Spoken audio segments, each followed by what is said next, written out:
Chapter 1: The Force, Rakata, and the First Darkness. Today we're going back, not just before Darth Vader, not just before Palpatine, but thousands of years earlier to the very beginning of Star Wars history. This is the age of gods, galaxy-wide empires, and the very first rulers of the dark side. We're talking about the Force itself, ancient aliens that enslaved the galaxy, and the first Sith kings. And trust me, it gets way crazier than the movies ever showed. The Force, the beginning of everything. Before there were lightsabers, before there were Jedi or Sith, there was the Force. The Force is basically the heartbeat of the entire galaxy. It's an energy field created by all living things. It surrounds us, penetrates us, and binds the galaxy together. That's not just Obi-Wan being poetic. It's the literal foundation of Star Wars. But here's the thing. Ancient records talk about the Force like it wasn't just an energy field. Entire civilizations believed the Force had gods. And on a strange world called Mortis, 3 beings existed who proved that idea wasn't just mythology. The Mortis Gods, the first clash of light and dark. On Mortis lived 3 entities known as the Ones. The father, who represented balance. The daughter, who embodied the light side. And the son, who was the dark side given flesh. They weren't normal beings. They could control time, alter reality, and bend even the Chosen One himself, Anakin Skywalker. These 3 figures show that the conflict between light and dark wasn't created by Jedi or Sith. It's eternal. It's cosmic. From the very beginning, the dark side was already here, waiting for someone to grab it and run with it. And eventually, someone did. The Rakatan Infinite Empire. 30,000 years before the movies, the first great galactic empire rose. And no, it wasn't the Republic.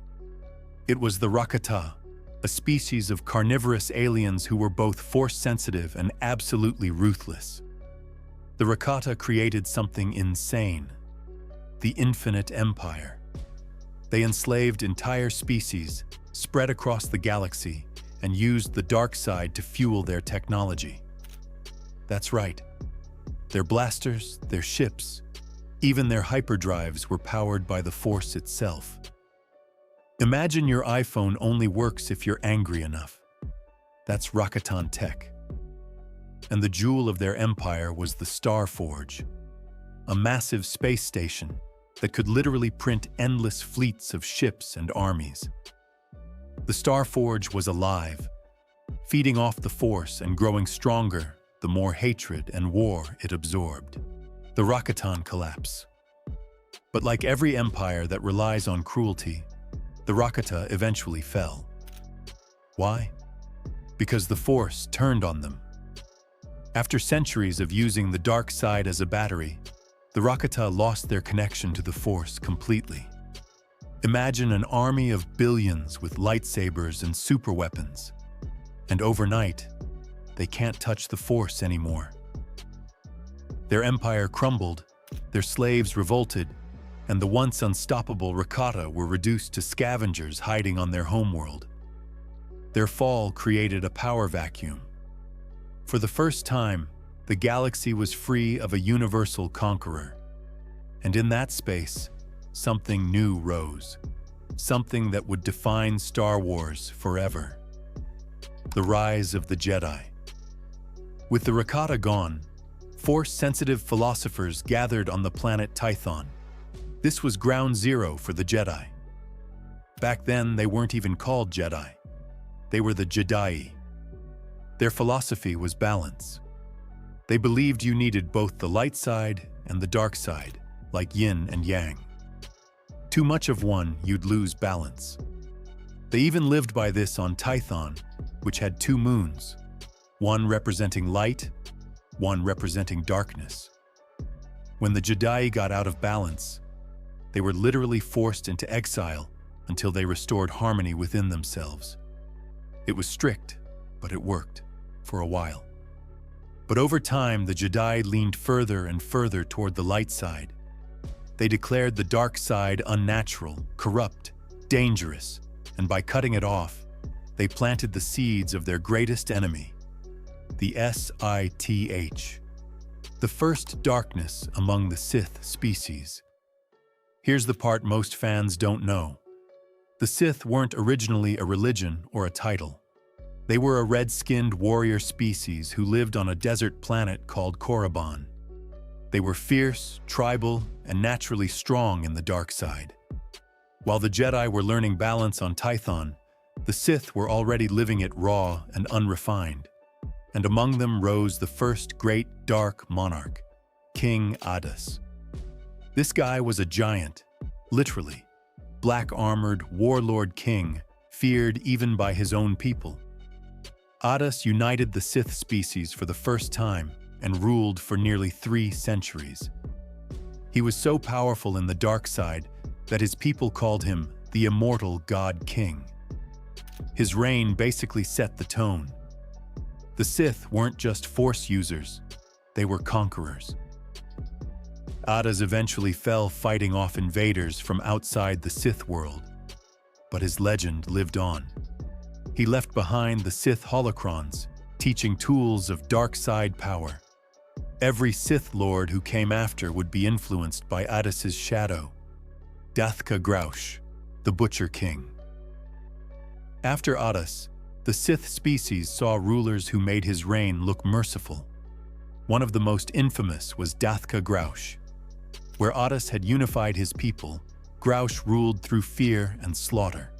He sacrificed thousands of his own subjects to fuel his dark rituals. He literally had a throne made out of corpses. Yeah, this guy makes even Palpatine look tame. Graush embodied the idea that Sith power wasn't just about ruling others. It was about dominating them completely. Under him, the Sith species became more and more obsessed with blood sacrifice, sorcery, and bending the Force through suffering. The stage is set. So let's connect the dots. We start with the Force itself, an eternal energy that has both light and dark. Then we see the Mortis Gods prove that light and dark are always going to clash. The Rakata come along, abuse the dark side to build the first galactic empire, and then lose everything when the Force cuts them off. In their wake, the Jedi rise on Tython, choosing the light side over balance. And at the same time, on Korriban, the Sith species grow under warlords like King Adas and Dathka Graush. All the ingredients are in place. You've got the light side choosing purity. You've got an entire species steeped in darkness. And pretty soon, you're going to have the first full-scale war between Jedi and Sith. But before we get there, the galaxy's about to be torn apart by something called the 100-Year Darkness.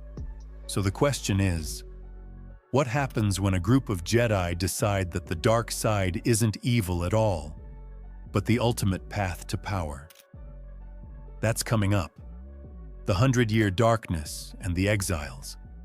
And trust me, this is where the Sith, as we know them, are born. Chapter 2. The 100-Year Darkness and the Exiles. So we saw how the Force itself was discovered, how the Rakata enslaved the galaxy, and how the Sith species rose under kings like Adas. But now the real story of the Sith begins. Because about 7,000 years before the movies, the Jedi turned on each other. One group said, we should only use the light side. Another group said, nah, the dark side is way more powerful. And what started as a philosophical debate exploded into a full-blown civil war called the 100-Year Darkness. And the losers of that war? They became the very first Dark Lords of the Sith, the Jedi Civil War, 100-Year Darkness. The Jedi Order had been around for a long time by this point.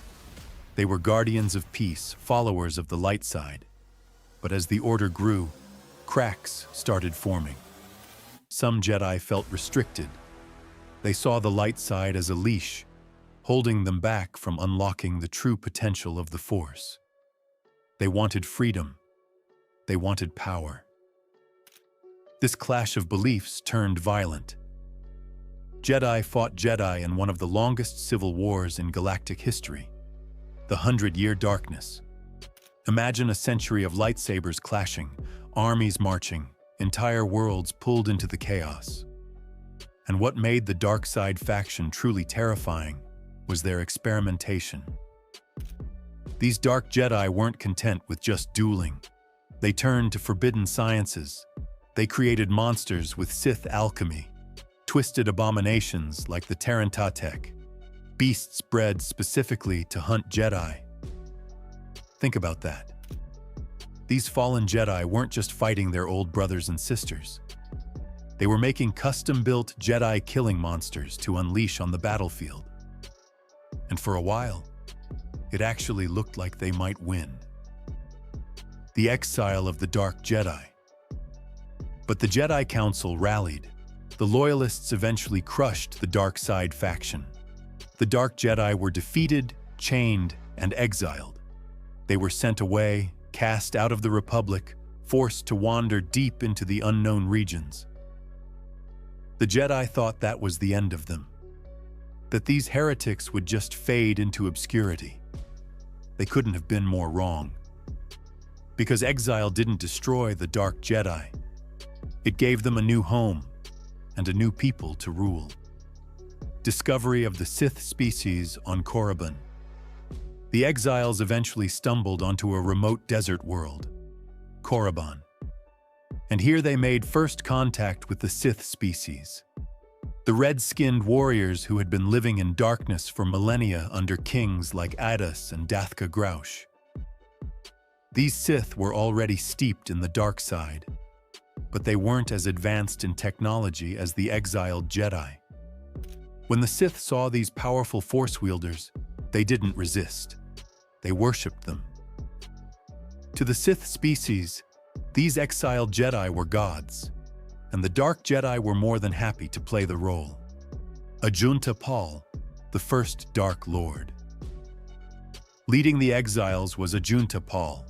Once a Jedi Master, now the first to fully embrace the dark side, Pall declared himself the first Dark Lord of the Sith. Under his rule, the Exiles and the native Sith species merged. The Sith became more than just a people. They became an order, an empire, a philosophy. Ajunta Pall's tomb still exists on Korriban, filled with his cursed blade. Legends say his spirit lingers, forever regretting the path he chose. But there's no denying it. Ajunta Pall was the spark that lit the fire of the Sith, the founders of Sith alchemy.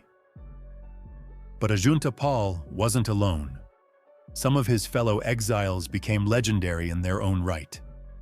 3 names stand out: Karnes Moor, Sorzus Sin, and Zoshan. Karnes Moor. He created the infamous Muir Talisman, an artifact that could infect others and twist them into Rakuls, mindless monsters under his control. Imagine wearing a necklace that lets you turn entire cities into zombie armies. That's Karnes Moor's legacy. Sorzus Sin. She was the chronicler, the sorceress who wrote down the rituals of the Sith. She's the reason Sith alchemy survived for generations, because she literally wrote the book of their dark magic. Zoshan. Known as the Witch, she was a master of dark sorcery and deception. Her teachings became the backbone of Sith manipulation and Force illusions. These 3, alongside Ajunta Pall, codified what it meant to be Sith. They weren't just warriors. They were scientists of the dark side. They created weapons, curses, monsters, and rituals that would haunt the galaxy for thousands of years. The fusion of Jedi and Sith. The merger between the exiled Jedi and the native Sith species created something brand new. The Sith were no longer just a people. and the Dark Jedi were no longer just fallen Jedi. Together they forged the Sith Order, an empire ruled by Dark Lords, where power was everything and betrayal was expected. They built temples on Korriban, crafted Sith holocrons to store forbidden knowledge, and expanded across nearby worlds like Ziost. The Sith believed in domination through fear, strength, and sorcery, and thanks to their mix of force powers and the Sith species' brutality, they were unstoppable. Why this changed everything? This moment, the 100-year darkness and the exile to Korriban, is the real birth of the Sith we know. Before this, the Sith were just a species, and the dark side was just a temptation. But after this fusion, Sith became an idea. Anyone, of any species, could be Sith, as long as they embraced the dark side and craved power. And this wasn't just a philosophical shift. It was a cultural explosion. The Sith species gave their loyalty and their bloodlines. The Exiles gave their knowledge and their hunger. Together, they created an empire so strong it would terrify the Republic for millennia. The stage for the next war. So here's where we're at. The Jedi think they've won. They've banished the Dark Jedi, closed the book on the 100-year darkness, and gone back to their temples thinking the galaxy is safe. But out in the shadows, the Sith are rising. They're building an empire of sorcery, slavery, and endless ambition. And under Ajunta Pall and his followers, they're about to expand beyond Korriban. And in the next chapter, the Sith do exactly that. They unleash their first true empire under Dark Lords like Marka Ragnos, Naga Sato, and Ludo Kresh. They'll even start a war so massive it drags the entire Republic into the fight. That's the Great Hyperspace War, and it's where the Sith go from exiles to galactic conquerors. Chapter 3: The First Sith Empire and Hyperspace War. So the exiled Dark Jedi and the red-skinned Sith species merge into one terrifying new order, led by Ajunta Pall and his dark disciples. They've built temples, created monsters, and forged a culture where betrayal isn't a bug, it's a feature. Now the Sith aren't just survivors, they're rulers. They're an empire, and at its height, they were led by one of the most legendary Dark Lords in history, Marka Ragnos. Marka Ragnos, the immortal emperor. Marka Ragnos wasn't just another warlord. He was the Sith's first true emperor, and his rule lasted more than 100 years. Imagine that. One Dark Lord powerful enough to keep an entire culture of backstabbing Sith under his heel for a century. That's basically impossible. But Ragnos pulled it off. Ragnos was a half-breed, part human, part Sith species, which symbolized the merging of the Exiles and the native Sith. He used sorcery, alchemy, and raw power to crush any rival that dared challenge him. Under Ragnos, the Sith Empire spread across Korriban, Ziost, and other dark worlds. They weren't just warlords now. They were a civilization. Temples were carved into mountains. Holocrons filled with forbidden knowledge were created. Entire populations were enslaved to build monuments to the dark side. Ragnos' reign was so dominant that when he finally died, it triggered a crisis so huge it set the galaxy on fire. The succession crisis. When Marka Ragnos died, there was no clear successor, and in Sith culture, you don't hold elections, you fight. Immediately, two rival Sith Lords rose to claim his throne, Ludo Kresh and Naga Sato. Ludo Kresh was conservative. He believed the Sith should remain strong on their own worlds, hidden in the shadows, consolidating power rather than expanding. Naga Sato, on the other hand, was an expansionist. He wanted to unleash the Sith Empire on the galaxy, to conquer the Republic itself. This split in philosophy, isolation versus conquest, became the heart of the crisis, and it's a theme that would echo through Sith history forever. Some Sith wanted secrecy, others wanted domination. Naga Sado's Gambit. Naga Sado was a schemer, a manipulator. He staged a false flag operation to trick the Sith into war. Here's what he did. Republic explorers accidentally stumbled onto Korriban during the funeral of Marka Ragnos. The Sith captured them. Ludo Kresh wanted them executed quietly, but Sado staged a dramatic prison break, making it look like Republic agents had attacked the Sith. This was brilliant.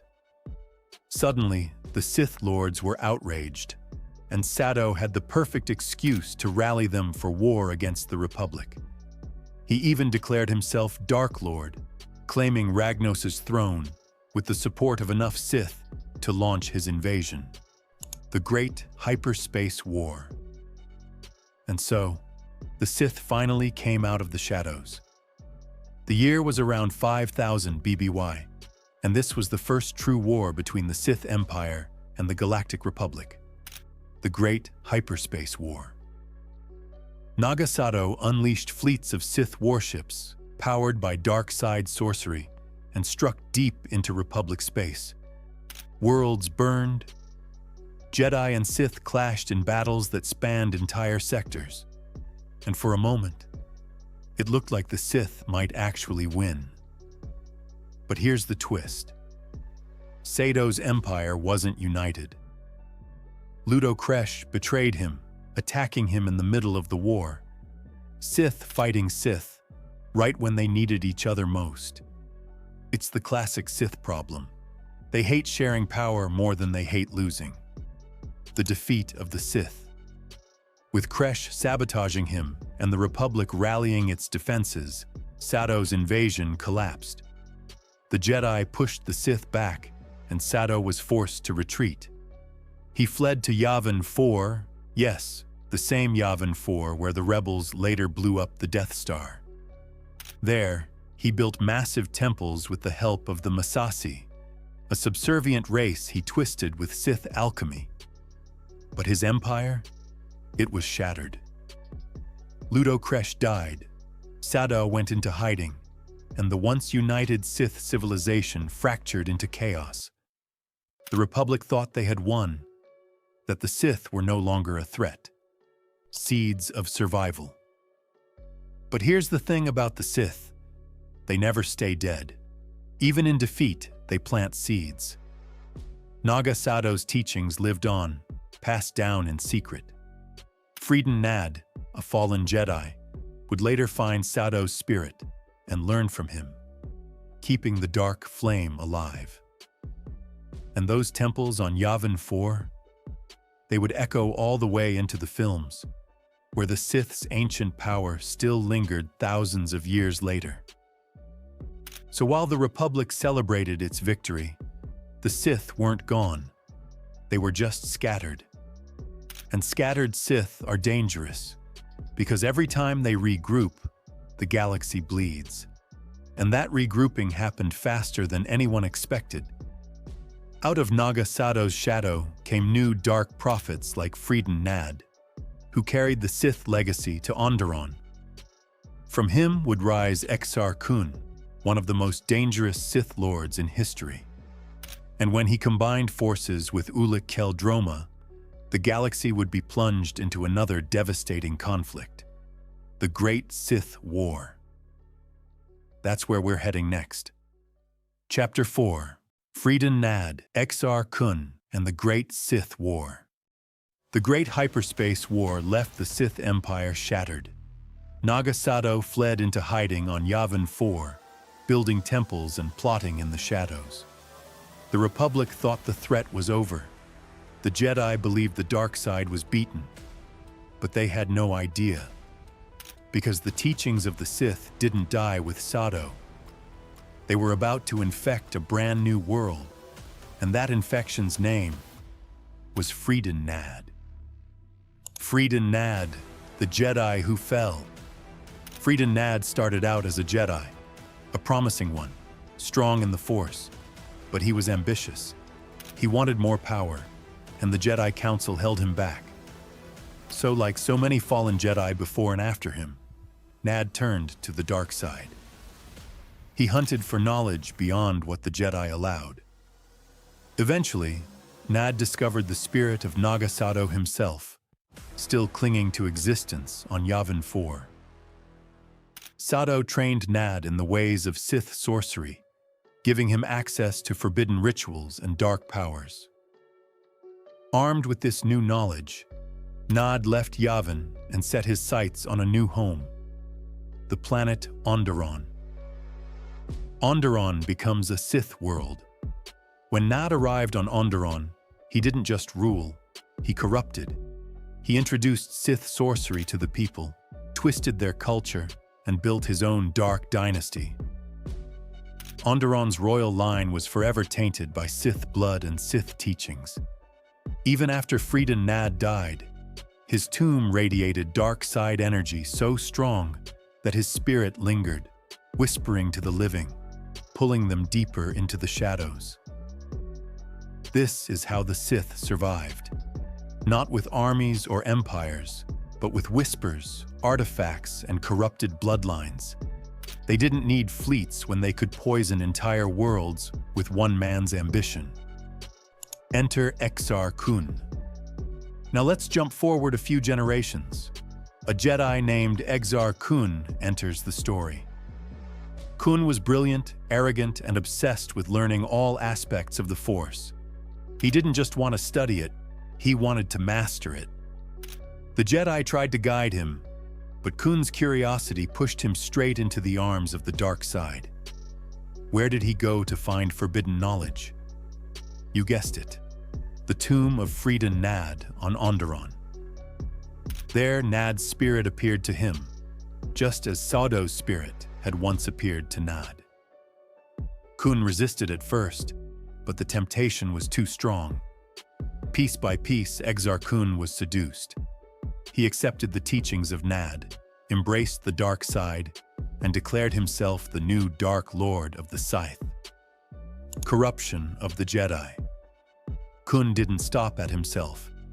He began recruiting. He targeted young Jedi who were frustrated with the Council, who felt restricted, who craved more freedom and more power. Sound familiar? It's the same story on repeat. But this time, Exar Kun wasn't just making Sith. He was creating an army. He taught them Sith alchemy, gave them access to dark holocrons, and built up a secret network of corrupted Jedi. Imagine Hogwarts if Voldemort recruited half the students right under Dumbledore's nose. That's what Kun was doing to the Jedi Temple. Ulic Qel-Droma, the tragic hero. Meanwhile, another Jedi Knight, Ulic Qel-Droma, was walking his own dark path. Ulic was brave, charismatic, and loyal to the Republic. But he believed the Jedi weren't doing enough to protect the galaxy from rising threats. When he went undercover to infiltrate a group of dark side cultists, the plan backfired. Instead of defeating them, he fell to the dark side himself. Now the Republic had not one, but two fallen Jedi leaders, Exar Kun and Ulic Qel-Droma. And instead of fighting each other, they joined forces. Together, they created a new Sith Order that threatened the entire galaxy. The Great Sith War, approximately 3,996 BBY. With Exar Kun as Dark Lord and Ulic as his warlord, the Sith launched a full-scale assault on the Republic. This was the Great Sith War. Armies of corrupted Jedi clashed with loyalists. Sith warships, fueled by dark side energy, tore across the stars. Entire systems burned. Exar Kun used Sith alchemy to create new horrors, monsters, soldiers infused with dark side power, even weapons capable of draining the Force. Ulic led armies into battle, cutting down Jedi he once called brothers. the Republic was pushed to the brink. For a while, it looked like history was repeating itself. Just like in the Great Hyperspace War, the Sith were on the verge of victory. And just like before, their greatest enemy turned out to be themselves. The fall of Exar Kun and Ulic Qel-Droma. The alliance between Kun and Ulic was powerful, but it was also fragile. Ulic was eventually captured in battle and put on trial. His brother tried to rescue him, but in the chaos, Ulic killed him. That moment broke something inside him. Overcome with guilt, Ulic renounced the dark side. He revealed the location of Exar Kun's hidden fortress, turning the tide of the war. With Ulic out of the picture, the Jedi united and launched an all-out assault on Exar Kun. Cornered, Kun performed one final ritual. He sacrificed his body and bound his spirit to his temple on Yavin 4, becoming a ghost fueled by pure hatred. His armies were crushed, his empire fell, but his spirit endured. Aftermath, darkness never dies. The Great Sith War devastated the galaxy. Countless Jedi were dead. Worlds lay in ruin. The Republic survived, but just barely. And yet, even in defeat, the Sith survived. Freedon Nadd's ghost still haunted Onderon. Exar Kun's spirit still lingered on Yavin 4. Artifacts, holocrons, and corrupted bloodlines carried the Sith legacy forward. That's the pattern of the Sith. They don't just disappear when you beat them. They infect history. They survive as ghosts, curses, and whispers, waiting for the next ambitious fool to pick up their mantle. And sure enough, that next fool came. Because while Exar Kun's empire crumbled, another war was brewing. This time not against the Jedi, but against an entirely different kind of enemy, the Mandalorians. And when the Jedi finally got involved, it would create one of the most legendary Sith Lords of all time, Darth Revan. That's coming up next. Chapter 5: The Mandalorian Wars. Great Sith War left the galaxy reeling. Jedi were dead, planets were scarred, and the Republic was fragile. You'd think after all that, peace might finally hold. But nope, because out in the Outer Rim, a new storm was brewing. And this time it wasn't the Sith. It was the Mandalorians, armored warriors who lived for war. Their invasion dragged the galaxy into another apocalypse, and it would forge one of the most legendary Sith Lords in Star Wars history, Darth Revan. Who were the Mandalorians?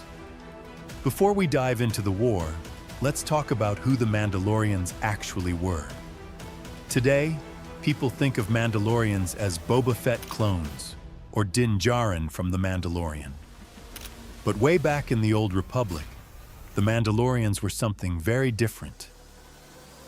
They weren't a single species. They were a culture, a creed.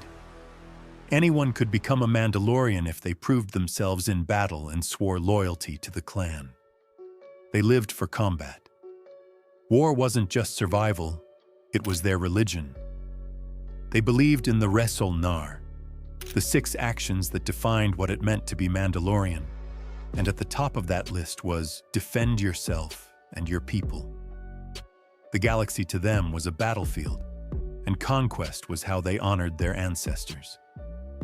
The Mandalorians were led by a single warlord known as the Mandalore. This wasn't a name, it was a title passed down from leader to leader. And the one ruling during this time was Mandalore the Ultimate. And trust me, that wasn't just a cool nickname. He earned it. Under his leadership, the Mandalorians launched their greatest crusade yet, and the target was the Republic itself. The Republic under siege. Here's how it started. The Mandalorians began attacking worlds along the Republic's borders. Small raids at first, but soon they were conquering entire systems. They enslaved populations, looted resources, and built momentum with every victory. This was called the Mandalorian Crusade. The Republic was terrified. Their fleets were overwhelmed, and their armies were scattered. They turned to the Jedi for help. But here's the shocking part. The Jedi refused. The Jedi refused to intervene.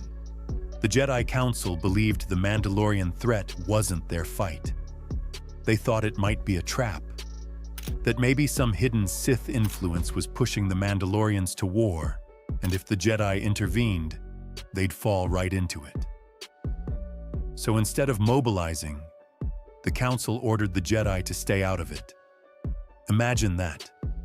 Millions of lives at risk, whole planets falling, and the galaxy's greatest warriors just sitting on the sidelines. The Republic was furious. Ordinary citizens lost faith in the Jedi, and some Jedi themselves were disgusted. They felt the Council was being cowardly, letting fear of the past dictate their choices. Enter Revan. And out of that frustration rose a Jedi Knight who refused to sit still. Revan. Charismatic, brilliant, and fearless, Revan believed the Jedi had a duty to defend the Republic. He and his best friend, Alec, who would later be known as Malak, defied the Council's orders and rallied other like-minded Jedi to his cause. These rebels became known as the Revanchists. Revan didn't just join the war, he led it. He studied the Mandalorians, learned their tactics, and outmaneuvered them at every turn. While the Council debated endlessly, Revan was out there winning battles, saving worlds, and gaining the loyalty of both Jedi and Republic soldiers alike. He became a hero, the shining star of the Republic war effort. The war escalates. The Mandalorian Wars became one of the bloodiest conflicts in galactic history. Whole sectors were devastated. Cities were glassed. The Mandalorians showed no mercy, and Revan responded with ruthless efficiency. He used tactics the Jedi Council would never have approved. Orbital bombardments, scorched earth campaigns, sacrifices of entire worlds to secure strategic victories. Revan's methods worked. Slowly but surely, the Mandalorians were pushed back. But each brutal choice, each compromise of Jedi values, dragged Revan closer and closer to the dark side. The war wasn't just changing the galaxy, it was changing him. The final battle, Malachor Fifim. The climax came at the planet Malachor 5. This was the ultimate showdown between Revan's Republic forces and Mandalore the Ultimate's armies. Malachor was already a dark world, soaked in dark side energy, and Revan chose it deliberately. He had a secret weapon, the Mass Shadow Generator, a superweapon designed by his general, Mitra Surik, later known as the Jedi Exile. When the battle began, it was chaos. Fleets clashing in orbit, soldiers clashing on the ground. And then, Revan gave the order. The Mass Shadow Generator activated, creating a massive gravity well that tore Malachor 5 apart. Entire fleets were ripped to shreds, soldiers crushed, and the surface of the planet shattered into a graveyard of jagged stone. The Mandalorian fleet was annihilated. Mandalore the Ultimate himself was defeated in combat by Revan. And just like that, the Mandalorian Wars were over. But the cost was beyond imagining. Millions dead, a planet destroyed, and one Jedi Knight who was no longer truly Jedi at all. The aftermath, the fall of Revan. After the war, Revan and Malak didn't return to the Council for congratulations. Instead, they vanished into the unknown regions. Officially, they claimed they were hunting down the last remnants of the Mandalorians. But in truth, Revan was searching for something else. The source of the Mandalorians' strange push to war. And what he found was far worse than anyone expected. In the unknown regions, Revan encountered the hidden Sith Empire, the one founded centuries earlier by Nagasato's survivors, now ruled by the immortal Sith Emperor Vitiate. Revan and Malak fell fully to the dark side, declaring themselves Dark Lords of the Sith, and returned to the galaxy not as heroes, but as conquerors. Why the Mandalorian Wars mattered. The Mandalorian Wars were more than just another conflict. They were the crucible that forged Darth Revan. Without this war, Revan would never have defied the Council, never walked into the unknown regions, never become the Sith Lord who nearly destroyed the Republic. The war also devastated the galaxy's faith in the Jedi, leaving scars that would last for generations. So the Mandalorians were crushed, their ultimate leader slain, and their fleets destroyed. But in their defeat, they accidentally created the Republic's next nightmare. Because the hero who saved the galaxy was about to return as a Sith Lord, and his name would be feared for centuries. In the next chapter, we'll follow Revan and Malak as they betray the Republic, launch the Jedi Civil War, and bring the galaxy to the brink of destruction. Chapter 6: Revan, Malak, and the Jedi Civil War. The Mandalorian Wars ended in fire. Malachor V was shattered, Mandalore the Ultimate was slain, and the Republic was saved. But the price was Revan himself, the Jedi hero who defied the Council, who led armies to victory, didn't come back a savior. He came back something far darker.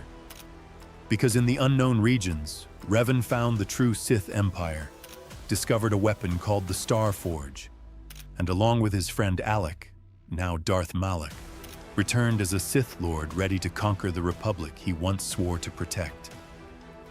The Star Forge, the ultimate weapon.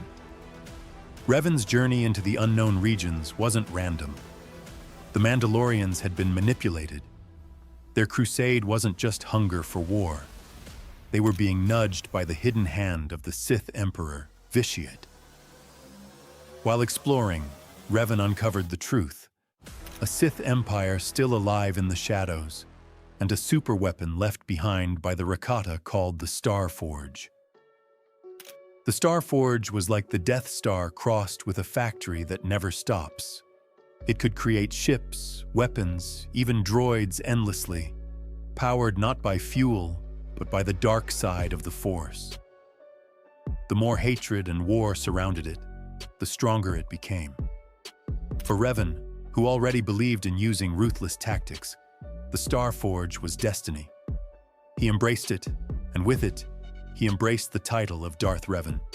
His closest ally, Alec, became Darth Malak, his apprentice.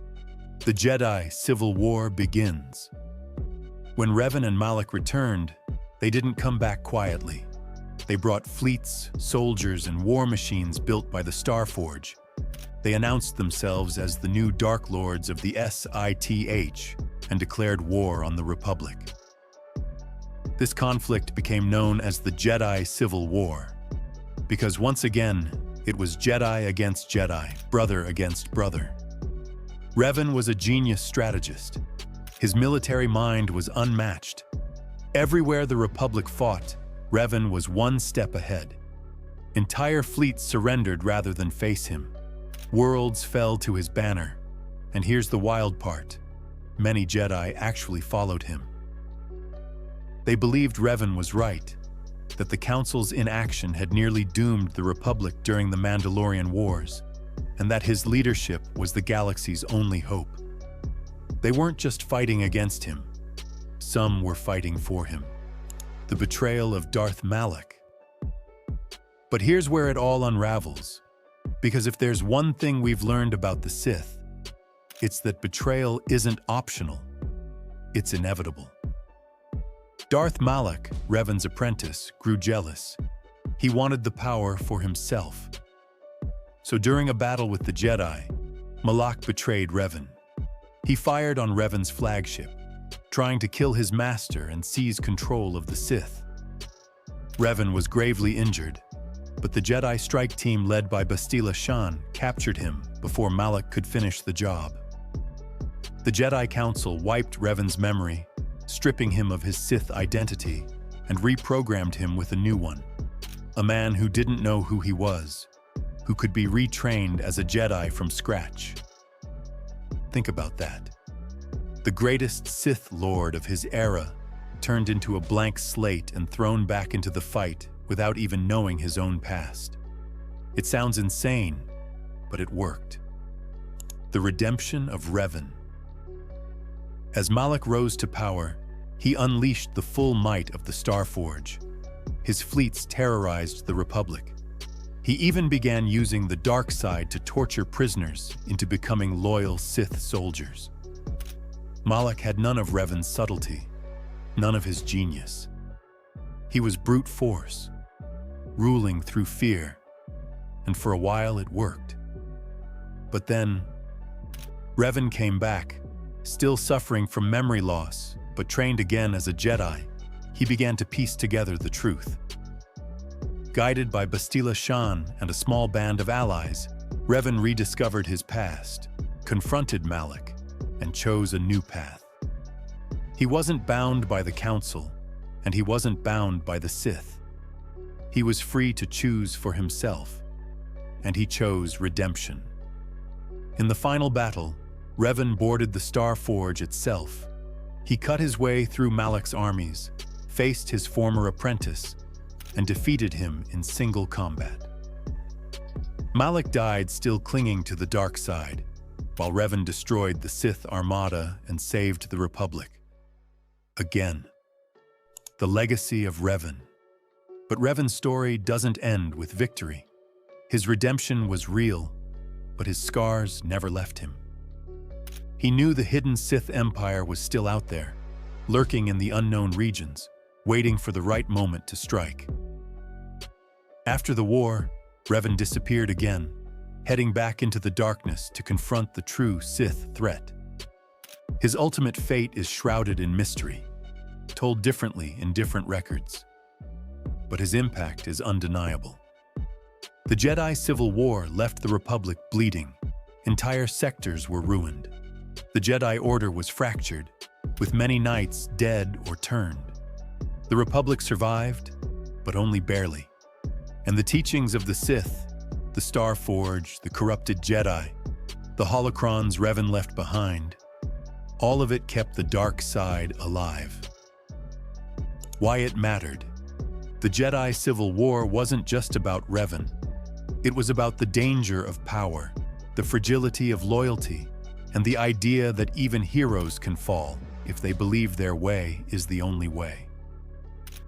Revan's story is the ultimate gray tale of Star Wars.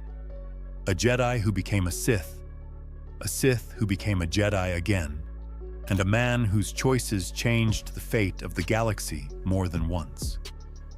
But if you thought Revan and Malak were the end of the Sith, think again. Because after their fall, 3 new Dark Lords rose from the ashes. Monsters who weren't content with just conquering the Republic. They wanted to destroy the Jedi completely, to consume the Force itself. And their names were Nihilus, Sion, and Traya. Together they formed the Sith Triumvirate, and their reign would almost wipe the Jedi out forever. Chapter 7. The Sith Triumvirate. Revan defeated Malak, destroyed the Starforge, and vanished into the unknown regions. The Jedi Civil War was technically over, but the Republic was in ruins. Jedi were dead by the thousands, the Republic fleet was shattered, and trust in the Jedi Council was at an all-time low. And that's when things got worse. Much worse. Out of the ashes rose 3 of the most terrifying Sith Lords in history. Together, they formed the Sith Triumvirate, and their goal wasn't just to conquer the Republic. It was to exterminate the Jedi completely, erase the Order from existence, and even kill the Force itself. The galaxy in collapse. After Malak's fall, the galaxy was weak, Entire sectors were still scarred from the Mandalorian Wars and the Jedi Civil War. The Jedi Order was hanging by a thread. Fewer than 100 Jedi remained, scattered across the galaxy, hiding from Sith hunters. The Republic was broke, barely able to hold itself together. In short, this was the perfect time for monsters to rise. Darth Nihilus, the Lord of Hunger. First, let's talk about Darth Nihilus. If the dark side could starve, it would look like him. Nihilus was once a normal man, but after the cataclysm at Malachor 5, the same battle where Revan used the mass shadow generator, he was twisted into something less than human. His body was destroyed, his spirit bound to his armor and mask, and his hunger became infinite. Nihilus didn't feed on food. He fed on the Force itself. Entire planets would wither when he arrived. He could stand on the surface, open himself to the dark side, and literally devour the life force of every living being. Imagine Alderaan exploding in A New Hope, but instead of a super laser, it's just one guy sucking out everyone's soul. That was Darth Nihilus. He wasn't even really a man anymore. He spoke in inhuman whispers no one could understand. His apprentices could only feel his will through the Force. He was less a dark lord and more a cosmic plague in robes. Darth Sion, the Lord of Pain. Next is Darth Sion. If Nihilus was hunger made flesh, Sion was agony given form. Like Nihilus, he was scarred by Malachor 5. But instead of dying, he discovered a horrifying trick. He could keep his broken body alive by sheer willpower, binding himself together with constant suffering. His skin was cracked, his bones shattered. But through pain, he endured. Every wound that would kill another man only made Sion stronger. He could be cut down in battle and rise again, fueled by his endless torment. To his enemies, he was immortal. To himself, he was a prisoner of agony. Darth Sion was the walking embodiment of the Sith belief that pain equals strength, but his existence was misery. He was a corpse animated by suffering, doomed to never know peace. Darth Traya, the Lord of Betrayal. And then there was Darth Traya, also known as Kreia. Unlike Nihilus and Sion, she wasn't a monster. She was a philosopher, a manipulator, and the one who held the Triumvirate together. She was a former Jedi Master, cast out by the Council for her radical beliefs.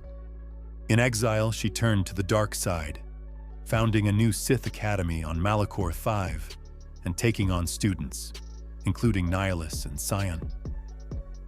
But here's the twist. Traya's ultimate goal wasn't just to destroy the Jedi or the Republic. She wanted to destroy the Force itself. She saw the Force as a prison, manipulating everyone in the galaxy like puppets. Her plan was to cut off the galaxy from the Force entirely, ending both Jedi and Sith forever. Her philosophy of betrayal shaped everything she did. She betrayed the Jedi. She betrayed the Sith.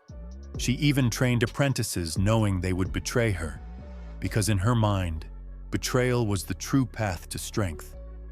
If Nihilus was hunger and Sion was pain, Traya was treachery incarnate. The Triumvirate's war on the Jedi. Together, these three Sith Lords formed the Sith Triumvirate.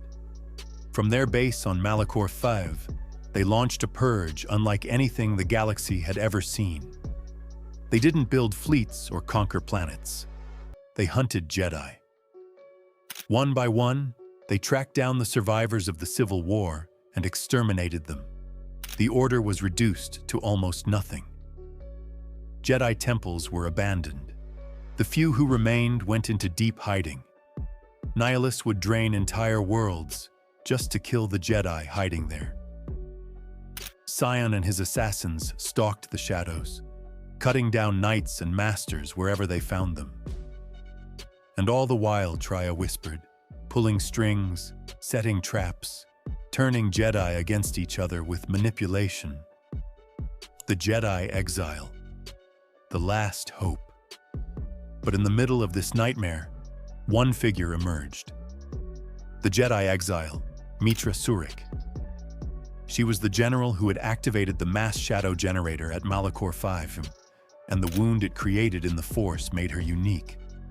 She had been cut off from the Force, disconnected, and yet she survived. That made her invisible to the Sith, and the perfect weapon against them. The exile rebuilt her connection to the Force, gathered allies, and hunted down the Triumvirate. She confronted Sion, convincing him that his immortality was nothing but endless suffering, and at last he let go, finally dying. She destroyed Nihilus by striking at the bond between him and his armor, unraveling his existence. And finally, she faced Traya herself on Malachor 5, defeating her old master and ending the reign of the Triumvirate. The aftermath. The war against the Triumvirate nearly wiped out the Jedi, but it also purged the galaxy of 3 of the darkest Sith Lords ever to exist. The Jedi Order was left crippled, but alive. The Republic staggered, but endured. And the Sith? They had torn themselves apart again, victims of their own endless hunger, pain, and betrayal. But as always, the dark side never truly dies. The seeds planted by Nihilus, Sion, and Traya, the knowledge, the rituals, the hatred, would fester, and soon another Sith empire would rise, this time led by a monster who had lived for over 1,000 years, Darth Vitiate. Because if you thought one Sith draining entire planets was bad, wait until you hear about the Dark Lord who consumed entire worlds of billions just to fuel his immortality. In the next chapter, we'll meet Darth Vitiate, his warlords like Malgus and Mar, and the Old Republic's final showdown with the Sith. Chapter 8, The Old Republic Returns, Vitiate and Malgus. The Sith Triumvirate nearly destroyed the Jedi, but their reign collapsed under its own hunger, pain, and betrayal. The galaxy breathed a sigh of relief, but it didn't last. Because while Nihilus and Sion burned out in chaos, a far greater shadow was waiting. A Sith Lord who had already lived for 1,000 years, who fed on entire planets, and who was building an empire in the dark. His name was Tenebrae, but history would know him as Darth Vitiate, the immortal emperor. The rise of Tenebrae, Darth Vitiate. Tenebrae was born over 1,000 years before the events we're talking about now. Even as a child, his power was terrifying. He killed his own family with the Force before he was 10 years old, and when the Dark Lord of the Sith, Marka Ragnos, discovered him, he recognized the boy's potential. Tenebrae rose fast, eventually taking the name Darth Vitiate. But here's where it gets insane. Vitiate wasn't content with ruling a world or leading an army.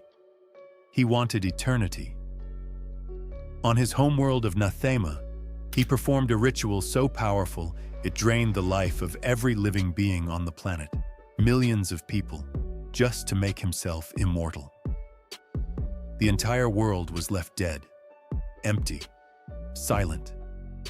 Nathema became a void in the Force, and Vitiate? He became a god who could live forever, feeding on the life of others to sustain his power. The hidden Sith Empire.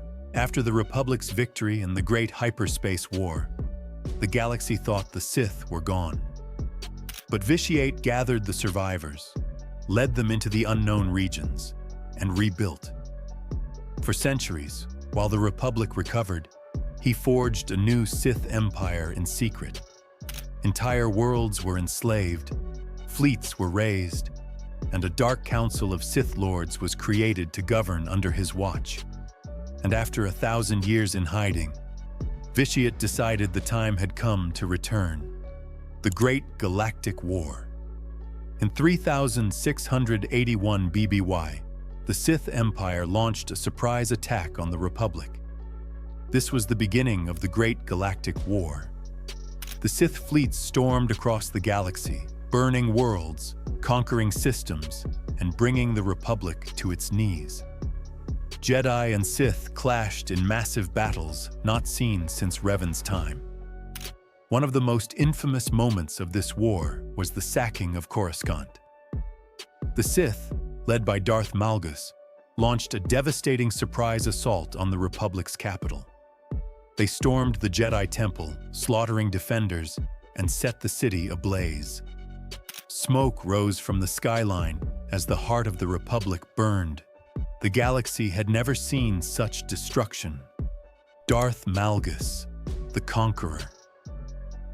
Let's talk about Malgus for a second. If Vitiate was the mastermind, Malgus was his hammer.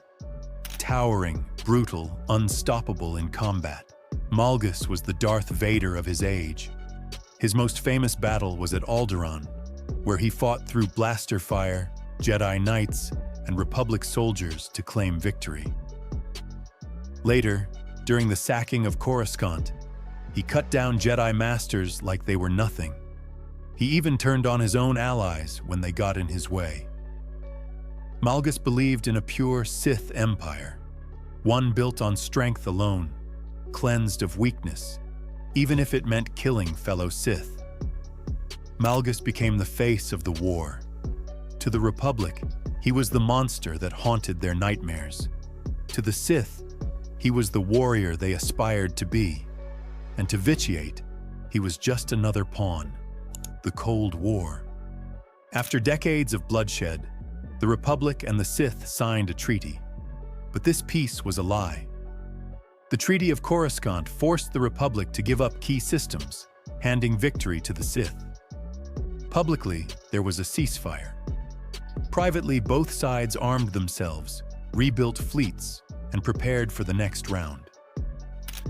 This era became known as the Cold War.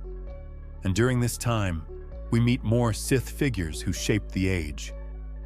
Darth Mar, one of the most respected Sith Lords ever, a master strategist who commanded the Empire's fleets and brought honor to the Dark Council.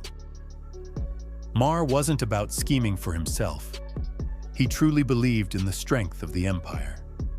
Darth Baras, manipulator and political schemer, known for plots that could topple governments without firing a shot. Darth Zash, a sorceress obsessed with immortality, scheming for power through her apprentices.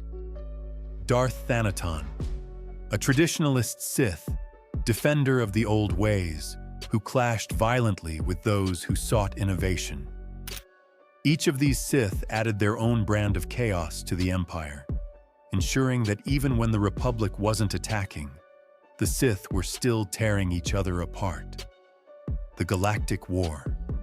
Eventually, the Cold War exploded into open conflict again. The Galactic War. Jedi and Sith returned to battle across dozens of worlds. But here's the twist. While the Republic and Sith were killing each other, a new threat emerged. The Eternal Empire of Zakuul, led by none other than Vitiate again. Because remember, the Immortal Emperor didn't just rule as Darth Vitiate. He had also created another secret identity, Valkorion, Emperor of Zakuul. This guy wasn't just playing 4D chess. He was running two empires at the same time. The wars of this era were chaos on steroids. Sith versus Jedi, Republic versus Sith Empire, and both of them against the Eternal Empire. And through it all, Vitiate fed on the destruction, prolonging his life and keeping his grip on the galaxy. Why this era matters. This period, the Great Galactic War, the Cold War, the Galactic War, showed just how overwhelming the Sith could be when led by an immortal emperor. It introduced us to legends like Malgus, the brutal conqueror, Mar, the honorable warlord, Baras, the schemer, Zash, the sorceress, and Thanaton, the traditionalist. It proved that the Sith didn't need just one Darth Vader. They had dozens, each terrifying in their own way.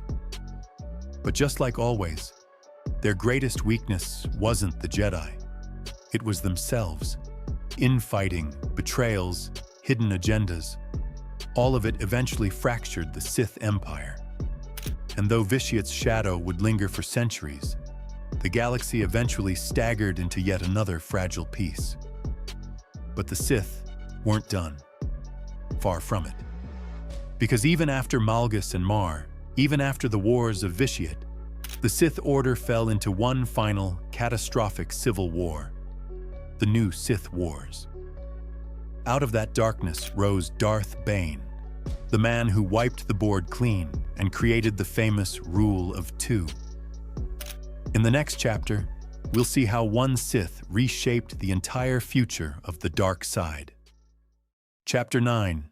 New Sith Wars to Darth Bane. Chapter 9. New Sith Wars to Darth Bane. The Old Republic survived the chaos of Vitiate, Malgus, and centuries of Sith invasions. But the Sith weren't finished. If anything, they were about to explode again.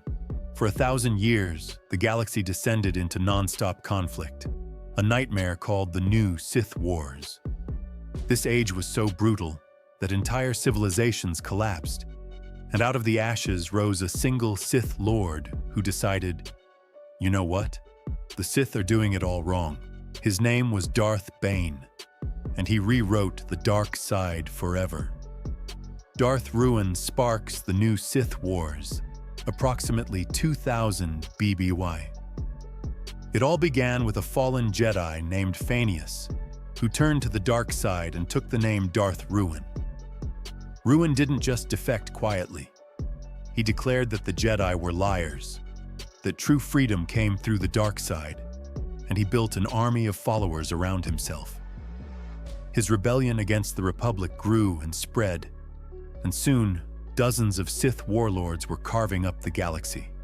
This was the spark of the new Sith Wars, 1,000 years of almost non-stop bloodshed between the Jedi and the Sith. The thing about the new Sith Wars is that they weren't just one war. They were dozens of wars, civil wars inside wars, betrayals stacked on betrayals. The Sith weren't united under one emperor like before. They were fractured into countless armies, each led by its own Dark Lord. One year, they'd be slaughtering Jedi. The next year, they'd be slaughtering each other. The galaxy was stuck in an endless cycle of carnage. By around 1000 BBY, one Sith Lord finally tried to impose order, Lord Khan. He created what he called the Brotherhood of Darkness. His idea was simple. There would be no single Dark Lord. All Sith would be equals. No master, no apprentice, no betrayal. Just one brotherhood working together.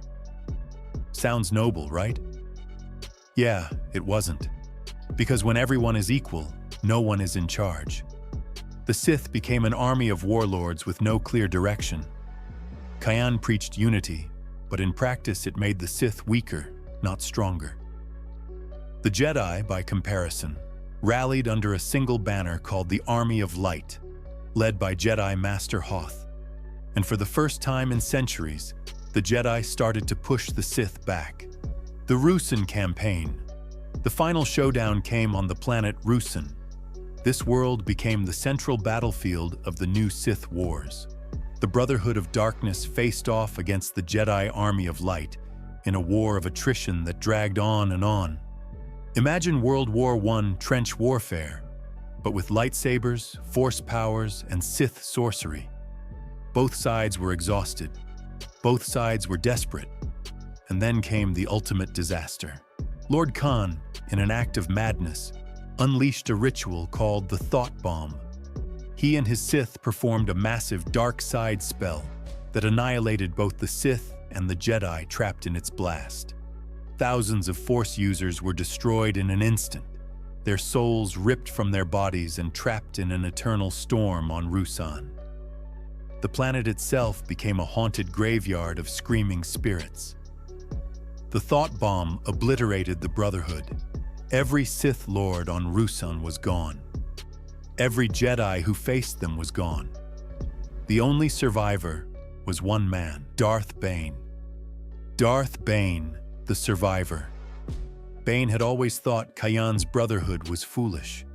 He believed the Sith's obsession with numbers, with armies, with sharing power, was what had doomed them for centuries. To him, the dark side was about strength, and strength only meant something if it was concentrated. When the Brotherhood destroyed itself, Bane didn't mourn. He saw opportunity. Bane declared a new philosophy, one that would change the galaxy forever: the rule of two.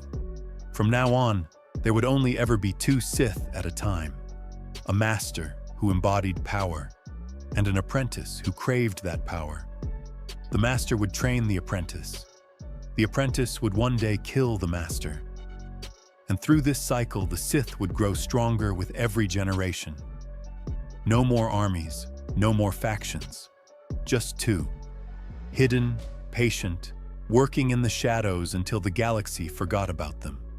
And when the time was right, they would strike. The lineage of the rule of two. Bane didn't just make up a rule and vanish. He started the line himself. His apprentice was Darth Zana, a master of Sith sorcery who could break minds and conjure nightmares. Zana embodied the dark arts in a way that made her a terrifying heir. After Zana came Darth Cognis, a seer who could predict the future, ensuring the Sith always stayed one step ahead. Then came Darth Millennial, a mutant apprentice who broke away and formed his own dark cult. Proof that even the rule of two wasn't immune to Sith ego. Later, we see Sith like Darth Vectivus, who was bizarrely practical. He wasn't a monster or a tyrant. He was a businessman who balanced Sith power with running a mining company. Proof that the Sith weren't all cackling maniacs. Some were cold, calculating pragmatists. Then there were Sith like Darth Gravid, who tried to fuse light side teachings into Sith philosophy, and was destroyed by his own apprentice. Darth Jean followed, continuing the line. Each generation refined, betrayed, and perfected the cycle. Every master trained a deadlier apprentice.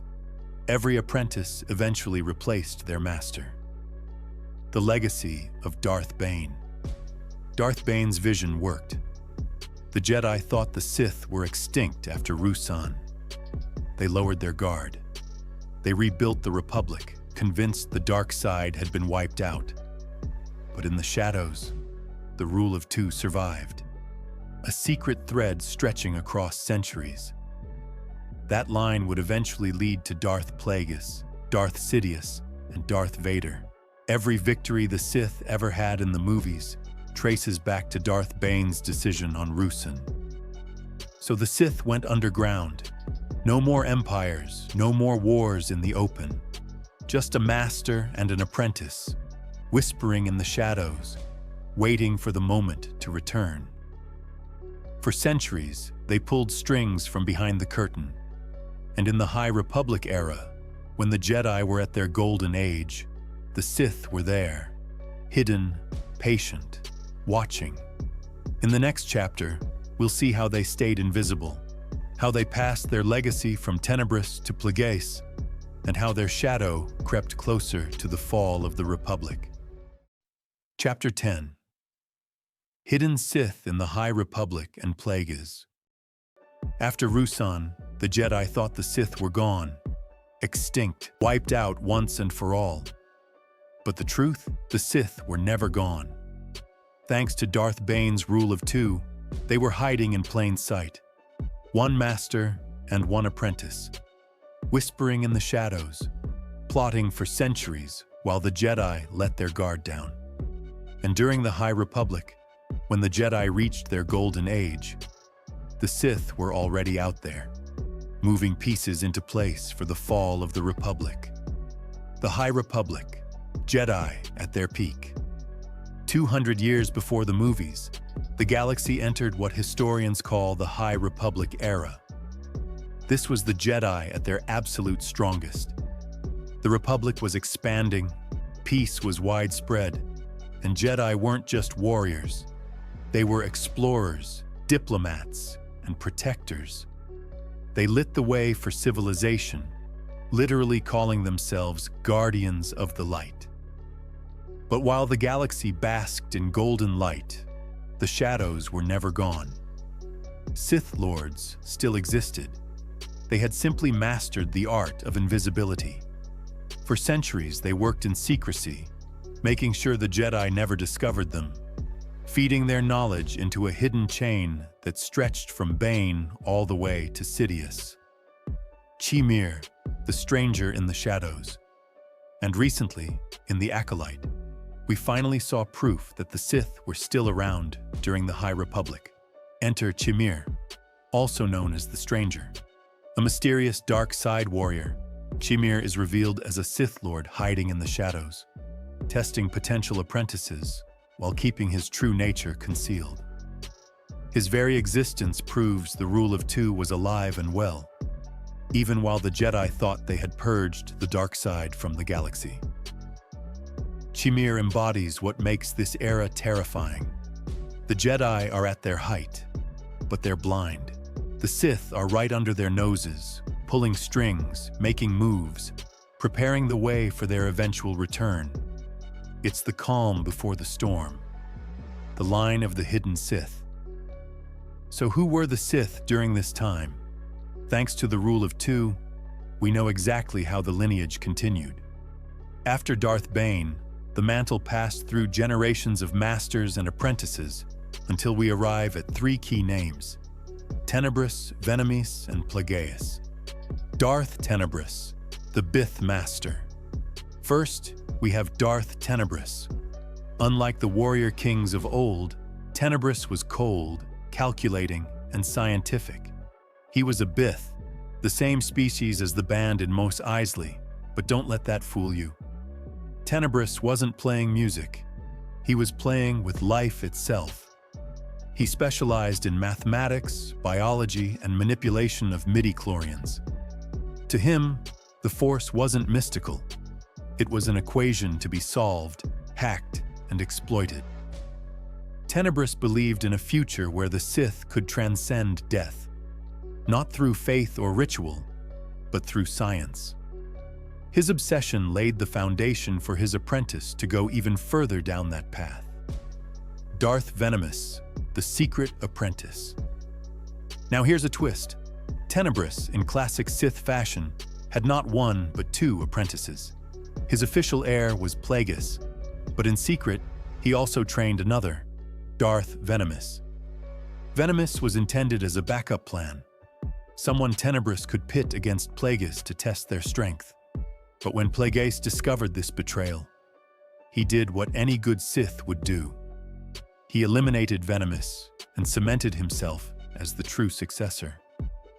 This little drama shows how the rule of two wasn't always clean. Masters cheated, apprentices plotted, but through betrayal, the line stayed strong. Only the most cunning and ruthless survived.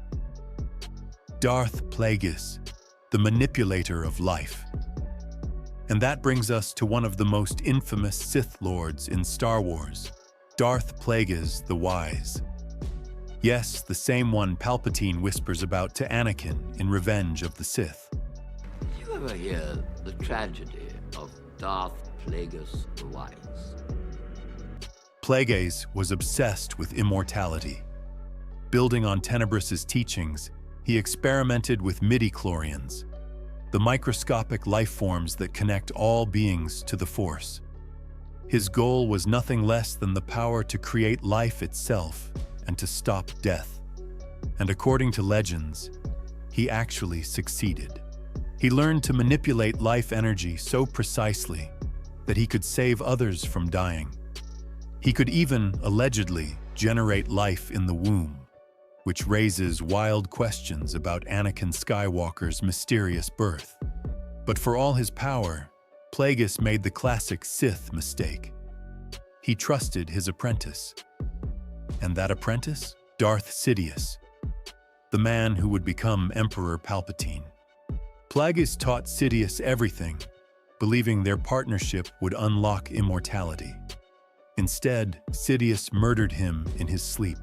Just as Bane intended, the apprentice grew stronger than the master, and the chain continued. Why this era matters. The High Republic and Plagueis' time are the great blind spot in Star Wars history. To the Jedi, it was their golden age. To the Republic, it was peace. But in the shadows, the Sith perfected their patience. They weren't raising armies or building empires. They were refining their philosophy, generation by generation, until the perfect monster emerged. Palpatine. Without Tenebris's science, Venomous' rivalry, or Plagueis' obsession with life and death, Sidious would never have risen to power. And in the final stretch of this story, we'll see how Sidious takes everything the Sith ever learned, the patience of Bane, the science of Plagueis, the cruelty of the ancients, and turns it into the ultimate victory. The Republic falls, the Jedi are purged, and the Sith finally rule the galaxy, until of course they destroy themselves one last time. In the next chapter, Sidious, Vader, and the End of the Sith. Chapter 11. Sidious, Vader, and the End of the Sith. After 1,000 years of hiding, the Rule of Two finally achieved what Darth Bane had envisioned. Generation after generation of masters and apprentices led to one man, Darth Sidious. Born as Sheev Palpatine, he was the perfect Sith, patient, cunning, and ruthless. Everything the Sith had ever learned, every scheme they had ever tried, Sidious perfected. And with him came the final chapter of the Sith's rise, their rule, and ultimately, their end. Darth Sidious. Sidious wasn't just powerful in the Force. He was a political genius. While Jedi looked outward for threats, Sidious became the threat inside. As Senator, then Chancellor, he played both sides of the Clone Wars, orchestrating a galaxy-spanning conflict designed to weaken both the Republic and the Jedi. While everyone else thought they were fighting a war, Sidious was really building his empire. Unlike the warlords of old, Sidious didn't need armies of Sith. He didn't need holocrons or temples. He had the Senate. He had the Republic's trust. And when the time came, he flipped the entire galaxy with one order: Execute Order 66, the apprentices of Sidious. To understand Sidious's power, we have to look at his apprentices, the weapons he used to reshape the galaxy. Darth Maul. Trained from childhood to be Sidious's enforcer, Maul was unleashed during the events of the Phantom Menace. He killed Jedi Master Qui-Gon Jinn, nearly killed Obi-Wan, and proved himself a brutal warrior. Though cut in half, Maul survived through sheer hatred, rebuilt himself with cybernetics, and later rose to lead a criminal empire. Maul represents the pure rage of the Sith, weaponized but never trusted by his master. Darth Tyrannus, Count Dooku, a fallen Jedi master, Dooku was Sidious's perfect puppet during the Clone Wars. As the face of the Separatists, he gave Sidious the war he needed. But to Sidious, Dooku was always disposable.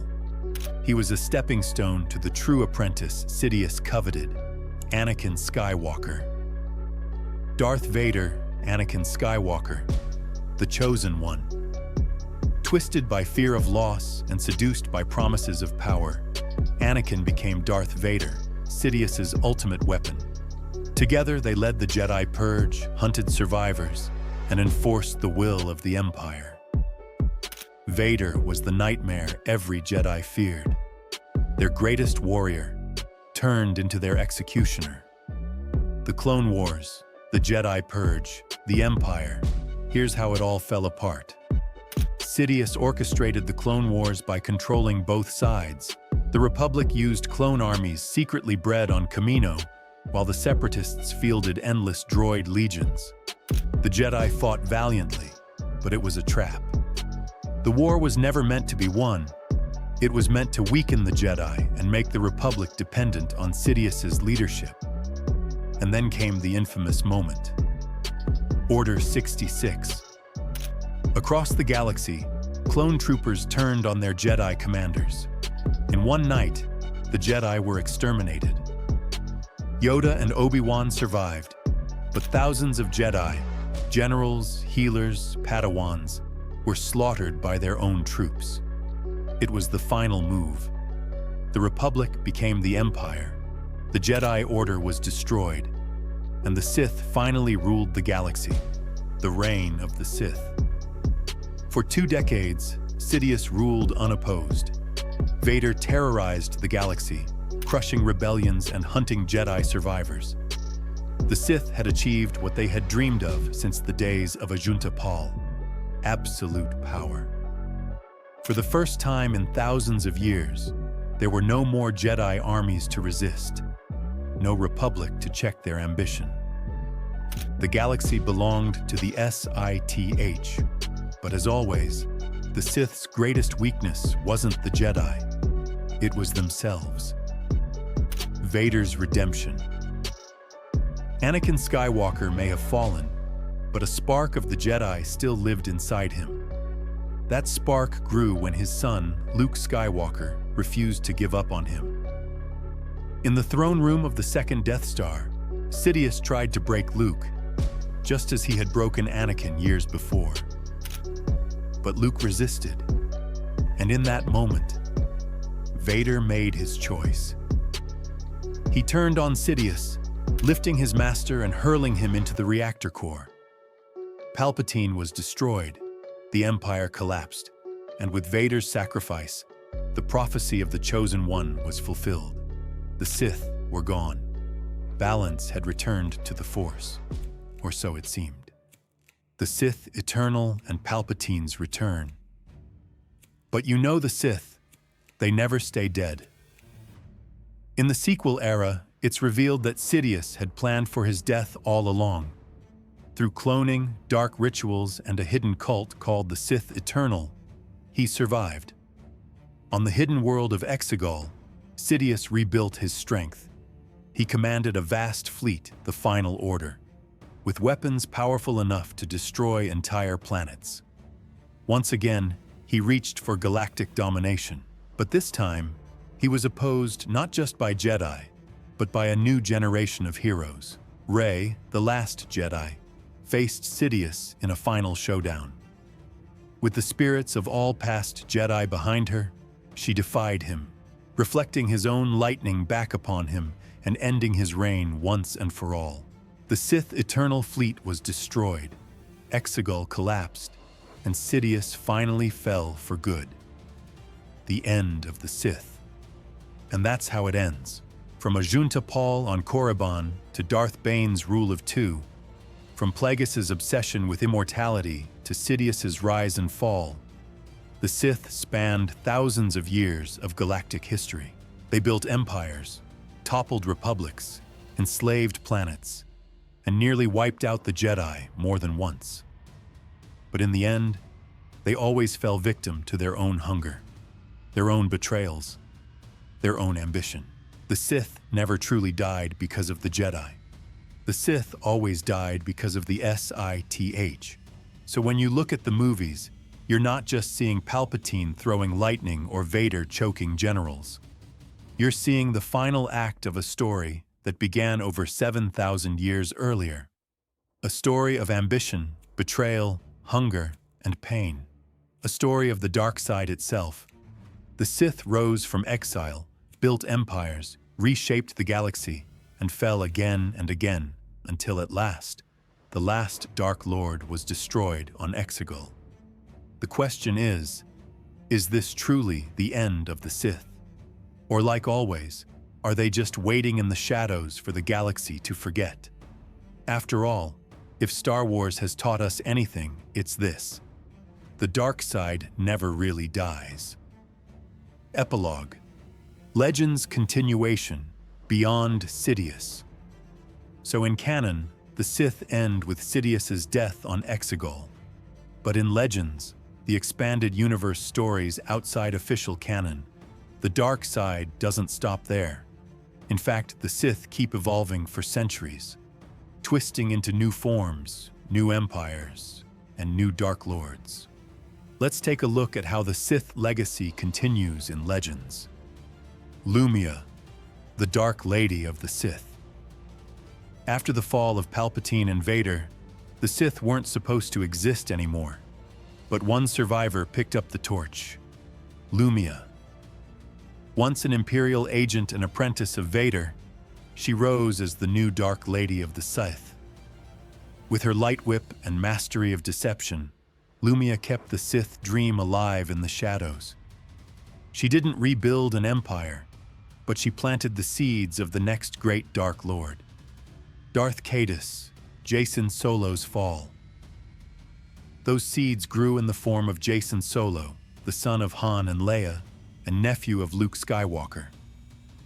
Jacen was a powerful Jedi Knight, deeply philosophical, always searching for balance in the Force. But his endless questioning led him into the shadows. Manipulated by Lumia, Jacen took the name Darth Caedus and became the next Sith Lord. Caedus believed he was saving the galaxy through tyranny, a classic Sith rationalization. He plunged the galaxy into civil war, committed atrocities, and even fought his own family. In the end, he was killed by his twin sister, Jaina Solo. His fall proved that even the Skywalker bloodline wasn't immune to the Sith's curse, the lost tribe of the Sith. But even as Caedus fell, another Sith faction returned, the lost tribe of the Sith. These were descendants of ancient Sith stranded on a remote world for thousands of years. Cut off from the galaxy, they built their own society, ruled by Sith High Lords like Sarasu Talon. When they finally re-emerged, they carried the old Sith ways into a galaxy that thought they were extinct. The lost tribe was living proof that no matter how much time passes, the dark side always finds a way back. Darth Krayt and the One Sith Empire. And then came the ultimate Legends revival, Darth Krayt. Originally a Jedi named Asharad Het, who fought in the Clone Wars, he fell to the dark side and reinvented the Sith. Krayt declared that the rule of two was outdated.